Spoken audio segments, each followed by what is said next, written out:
Hello students, good morning to all of you. बेटा, हमने कल स्टार्ट किया था प्रोडक्शन फंक्शन। क्या स्टार्ट किया था कल? प्रोडक्शन फंक्शन, जिसके अंदर मैंने मीनिंग आपको बताया था। What is the meaning of production, what is the meaning of production functions, या what types of factors are used in productions and types of, या फिर मैं कहें कि time periods of production functions. ये हमने कल डिस्कस किए थे। अब एक एक्चुअली में जो प्रोडक्शन के कॉन्सेप्ट्स हैं, वो कॉन्सेप्ट्स क्या हैं, हम किन किन कॉन्सेप्ट्स के बारे में यहाँ पर स्टडी करना चाहते हैं, और वो कॉन्सेप्ट्स किसके अंदर पढ़ने हैं हमें? In short run. किसके अंदर पढ़ने हैं? In short run. Short run का मतलब है when output done with the help of fixed factor as well as variable factor. जहां पर क्या होगा? आउटपुट बढ़ेगा, आउटपुट किया जाएगा बाय द प्रोड्यूसर्स। किसकी हेल्प से किया जाएगा? Fix factors as well as variable factor. Fix factor भी यूज होने वाले हैं वहां, और वेरिएबल फैक्टर्स भी यूज होने वाले हैं। क्यों? क्योंकि वहां पर फिक्स फैक्टर्स कैसे होते हैं? कांस्टेंट। जहां फिक्स फैक्टर्स को तो इंक्रीज ही नहीं किया जाता, केवल जो आउटपुट बढ़ेगा वो आउटपुट किसकी हेल्प से इंक्रीज होता है? With the help of variable factor. ये बताया था शॉर्ट टर्म के अंदर, output change only with the help of help of variable factors, fixed factors remains constant।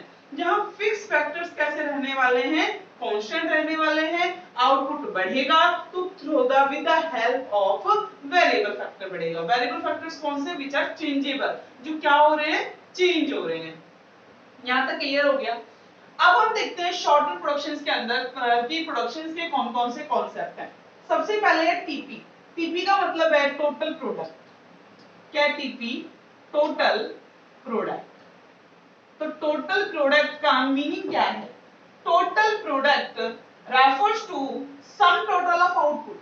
क्या कहेंगे इसको? Refers to sum total of output, sum total of output which is produced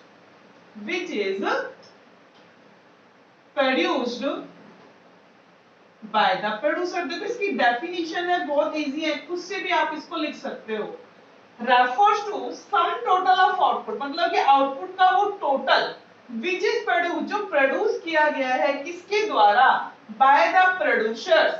किसकी help से? With the help of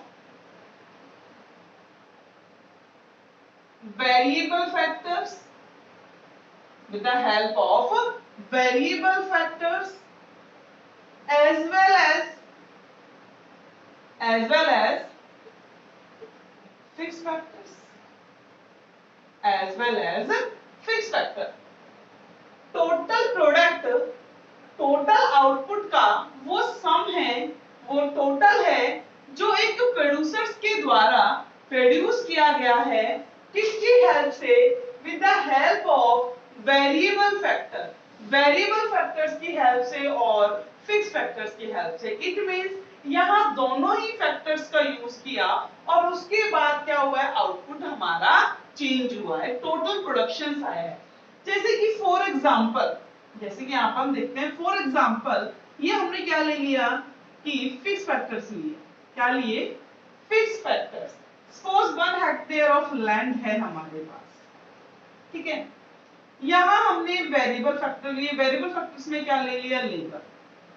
क्या ले लिया यहां पर? लेबर। लेबर हमने 1 by 1 यूज की, 1 2 3 एंड 4 5। हमने यहां 5 लेबर को यूज किया। जो टोटल प्रोडक्शन आया है, जब एक फैक्टर 1 हेक्टेयर लैंड के ऊपर जब एक लेबर को लगाया तो आउटपुट सपोज कितना आया? 2 का। कितने का आउटपुट आया है? 2 का। वहीं जब हमने 2 लेबर को लगाया है, आउटपुट कितना आया? 5। कितना आया? 5। 3 लेबर लगाई तो कितना आया? 9। कितना आ गया? 9।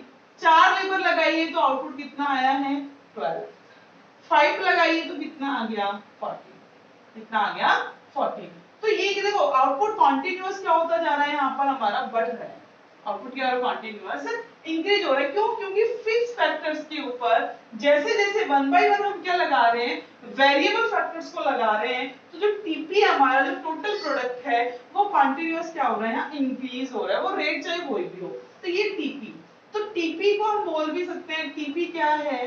टीपी है यहाँ कि स्मिशन एमपी आएगा आगे, मार्जिनल प्रोडक्ट, क्या स्मिशन एमपी मार्जिनल प्रोडक्ट भी है हमारा टीपी, ठीक है। या फिर हम ये कह सकते हैं कि इससे आने वाला आउटपुट है 2 5 6 8 9, तो टोटल कितना प्रोडक्शन हुआ, सात सभी लेबर को लगाकर 5 to 7 7 and 6 13 13 and 8 21 21 and 9 30 units का टोटल क्या हुआ है, प्रोडक्शन हुआ है। तो ये क्या कहलाएगा हमारा, टीपी कहलाएगा, टोटल प्रोडक्ट। ये क्लियर हो गया सभी को कि टीपी क्या है। अब टीपी से ही हमारा नेक्स्ट आता है एपी, एवरेज प्रोडक्ट। क्या आता है, एपी एवरेज प्रोडक्ट। तो एपी क्या है, AP average product output per unit of, output per unit of variable factors, output per unit of variable factor, कि भाई आपने वेरिएबल फैक्टर्स को लगाकर एक वेरिएबल फैक्टर से आने वाला आउटपुट आपका कितना है। एपी क्या है, output per unit of variable factor. जो आपका आउटपुट आया है वो पर यूनिट कितना, मतलब कि जैसे यहाँ एक लेबर ने काम किया तो आउटपुट कितना है 2 यूनिट्स का, जब दो लेबर काम कर रही है तो कितना का आ रहा है काम 5 का, तो पर यूनिट मतलब एक लेबर का काम कितना है। इट मींस एपी क्या हो गया, AP is equal to TP upon L. AP क्या हो गया, AP is equal to TP upon L. तो AP is equal to TP upon L, 2 upon 1, क्योंकि एल क्या है, वेरिएबल फैक्टर्स है, तो 2 अपॉन 1 2, 5 अपॉन 2 2.5, मतलब कि दोनों लेबर ने काम कितना किया 2.5 2.5। जो थर्ड है, तीन लेबर ने काम किया तो कितना है टोटल काम 9 का आया है, तो वन लेबर का कितना आ गया 3। जब काम किसने किया है, 4 लेबर ने काम किया तो काम कितना है 12 का, 12 अपॉन 4 3, 14 अपॉन 5 2.8। क्या है ये, एपी है, एवरेज प्रोडक्ट है। क्या है ये, एवरेज प्रोडक्ट है, जो आउटपुट पर यूनिट से क्या हुआ है यहाँ पर कैलकुलेट हुआ है। ये क्लियर हो गया। अब इसके बाद नेक्स्ट हमारा एमपी, मार्जिनल प्रोडक्ट। क्या है, एमपी मार्जिनल प्रोडक्ट। तो मार्जिनल प्रोडक्ट क्या होता है, एडिशनल आउटपुट। क्या है, additional output for using additional variable factors. जब आप क्या कर रहे हो, एडिशनल वेरिएबल फैक्टर्स को यूज कर रहे हो, उससे आने वाला एडिशनल आउटपुट क्या होगा आपका, MP. It means change in TP upon change in L, या फिर MP is equal to TPN minus TPN minus 1। MP क्या है, टीपीएन माइनस टीपीएन माइनस 1 क्या आ गया आपका, एमपी आ गया, मार्जिनल प्रोडक्ट आ गया। यहां तक क्लियर हो गया। तो एमपी आपका चेंज इन एल है, क्योंकि आप जब यूटिलिटी निकाली थी, यूटिलिटी के अंदर आपने एमयू निकाला था मार्जिनल। मार्जिनल वर्ड कहीं भी आएगा, चाहे आगे बहुत ज्यादा यूज होने वाला, यूटिलिटी में यूज हो गया, यहाँ पी प्रोडक्शंस में यूज होगा, आगे सी एमसी किस में यूज होने वाला है, कॉस्ट में यूज होने वाला है, एमआर रिवेन्यू में ये यूज होने वाला है। तो एम मार्जिनल का मीनिंग ही क्या है, एडिशनल, और वो चेंज से स्टार्ट होगा। तो यहाँ एमपी जब हम निकालेंगे तो डैश, देखो फर्स्ट में हमें नहीं पता, सेकंड एडिशनल आउटपुट कितना हुआ 3 का, भाई 2 से 5 पर गए, एडिशनल आउटपुट कितना हुआ है 3 2 फिर 3, और एडिशनल वेरिएबल फैक्टर कितने यूज किए हमने 1, इट मींस 3। यहां फिर कितना हुआ एडिशनल आउटपुट 4, वेरिएबल फैक्टर 1 तो 4, 9 से 12 3, फिर कितना है 2, एमपी कितना आ गया 3 4 3 2, क्या कितना है 3 4 3 2। ये फॉर्मूला आपको याद रखने हैं। टीपी क्या बताया था, टीपी था सम टोटल ऑफ आउटपुट। क्या था, सम total of output which is produced by the producers, जो प्रोड्यूसर्स के द्वारा क्या किया गया है, प्रोड्यूस किया गया है, विद द हेल्प ऑफ, किसकी हेल्प से, variable factor as well as fixed factors. Clear हो गया। टीपी के बाद था AP, average product. Average product क्या है, output per unit of variable factors.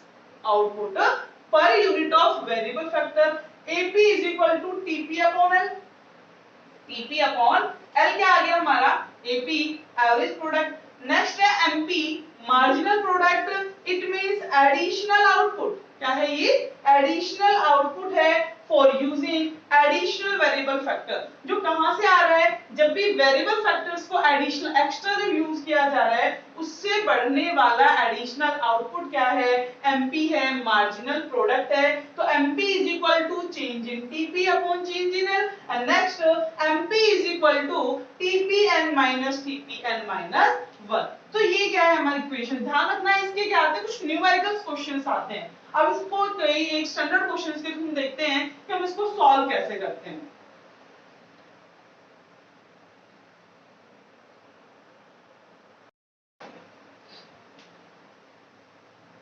जैसे कि स्टैंडर्ड क्वेश्चंस हमें गिवन है.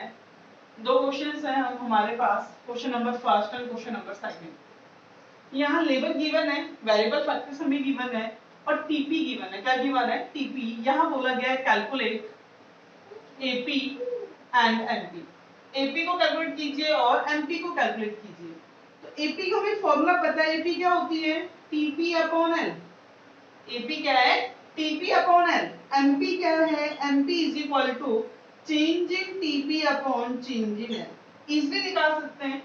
AP TP upon L 20 upon 1 20, 36 upon 2 18, 48 upon 3 19, 56 upon 4 14, 60 upon 5 12, 60 upon 6 10 and 56 upon 7 8.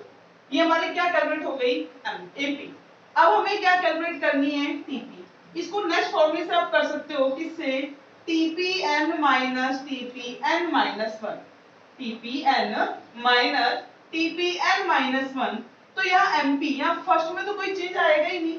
Second TP में कितना चेंज आया? 16 का. 36 माइनस 20 16. वेरिएबल फैक्टर में कितने का चेंजमेंट है? 1. हर बार कितने का चेंज आ रहा है? 1 1 का. तो अपॉन 1 आएगा तो सेम आनी है. 36 upon 20 16, 48 upon 36 12, 56 minus 48 6 sorry 8, 60 upon 56 4, 60 minus 60 0, 56 minus 60 minus 4. अब आता है कि एवर भी एमपी नेगेटिव. क्या एमपी नेगेटिव हो सकती है? तो ये क्या है? बिल्कुल ट्रू है. यस, एमपी एवर भी नेगेटिव व्हेन टीपी डिक्लाइन. जैसे ही टीपी क्या होगा? डिक्लाइन होगा. उस सिचुएशन में एमपी क्या हो सकती है? हमारी नेगेटिव हो सकती है.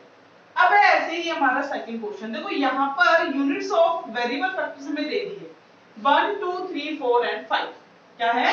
1 2 3 4 एंड 5. ये हमारे वेरिएबल फैक्टर्स हमें दे दिए हैं और यहाँ पर टीपी नहीं दिया, एमपी नहीं दिया. दोनों को पूछा हुआ है. गिवन क्या है? हमें एमपी गिवन है. क्या गिवन है? एमपी गिवन है. मार्जिनल प्रोडक्ट गिवन है. टीपी निकालना है. देखो एमपी का फॉर्मूला क्या है? MP is equal to change in TP upon change in L. ये है.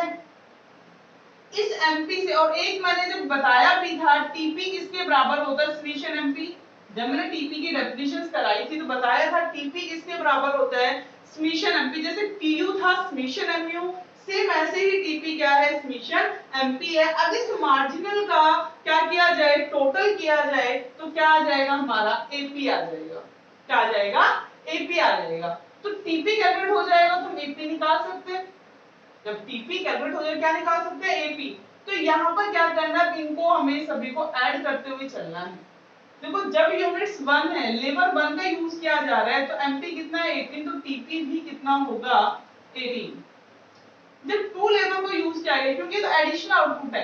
सेकंड जब एक्स्ट्रा जब लेबर यूज की गई तो आउटपुट कितना आया था? 20.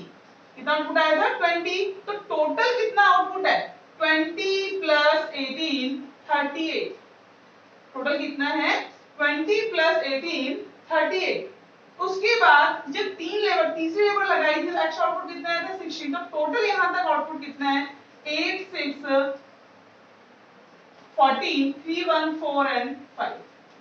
फिर 54 प्लस 6 60 एंड 60 माइनस 5 55। क्लियर हो गया? ये आपका क्या आ गया? टीपी आ गया। क्या कैलकुलेट हुआ ये? टीपी। अब इस टीपी से आप क्या निकाल सकते हो? एपी निकाल सकते हो। AP TP upon L, TP upon L 18 upon 1 18, 38 upon 2 19, 54 upon 3, तो कितना आ जाएगा यहाँ पर 18, 60 अपॉन 4 15 एंड 11। क्लियर हो गया? तो ऐसे कुछ न्यूमेरिकल क्वेश्चंस हैं जो मैं आपको भी दूंगी सॉल्व करने के लिए। तो यहाँ पर फॉर्मूले वही सेम है, TP is equal to summation MP AP TP upon L and MP change in TP upon change in L. इनकी हेल्प से आपको न्यूमेरिकल क्वेश्चंस भी करने हैं। कुछ मिसिंग फ्रीक्वेंसीज भी आती हैं जो मिसिंग फ्रीक्वेंसी आपको सॉल्व करनी होती है, जैसे कि यहाँ पर ये 38 गिवन ना हो, ये 15 गिवन ना हो, ये 20 यहाँ गिवन ना हो, या ये 60 यहाँ पर गिवन ना हो। अब आपसे पूछा जाता है मिसिंग फ्रेज, जो भी मिसिंग क्या है डेटाज, आप इनको फिल कीजिए कंप्लीट। तो इस सिचुएशंस में आप क्या करोगे? देखो आपको यहाँ क्या गिवन है, टीपी गिवन है, एपी गिवन, एमपी पता है। सेकंड नोट्स पर आपको टीपी भी नहीं पता, एमपी भी नहीं पता, लेकिन एपी तो पता है।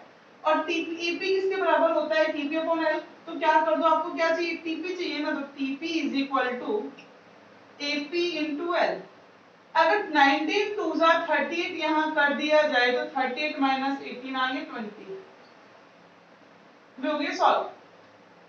यहाँ पर क्या नहीं पता? टीपी नहीं पता, एपी नहीं पता, बट आपको यहाँ तक क्या पता है? एमपी तो पता है। 54 3 यूनिट्स को जब यूज किया, 3 लेबर यूज की जा रही है, तो टोटल प्रोडक्शन कितना है? 54 का। जैसे ही फोर्थ लेबर क्या की गई, यूज की गई, एडिशनल आउटपुट कितना आया? 6 का। तो टोटल आउटपुट कितना हो गया? 54 प्लस 6 60 का। 60 आपके पास आ गया, 60 अपॉन 4 कितना हो गया? 50। ये क्लियर हो गया? इट मींस मिसिंग फ्रीक्वेंसी के भी क्वेश्चंस हो सकते हैं। तो उस सिचुएशंस में आपको ये फॉर्मूलों को यूज करना है डिफरेंट टाइप से, और उनको क्या करना है? सॉल्व करना है। क्लियर हो गया? अगर किसी भी स्टूडेंट्स को कोई भी प्रॉब्लम होती है तो आप डायरेक्टली मेरे व्हाट्सएप नंबर के ऊपर मैसेज के थ्रू, कॉल के थ्रू आप मेरे से अपनी प्रॉब्लम्स को पूछ सकते हो कि आपकी कोई प्रॉब्लम है।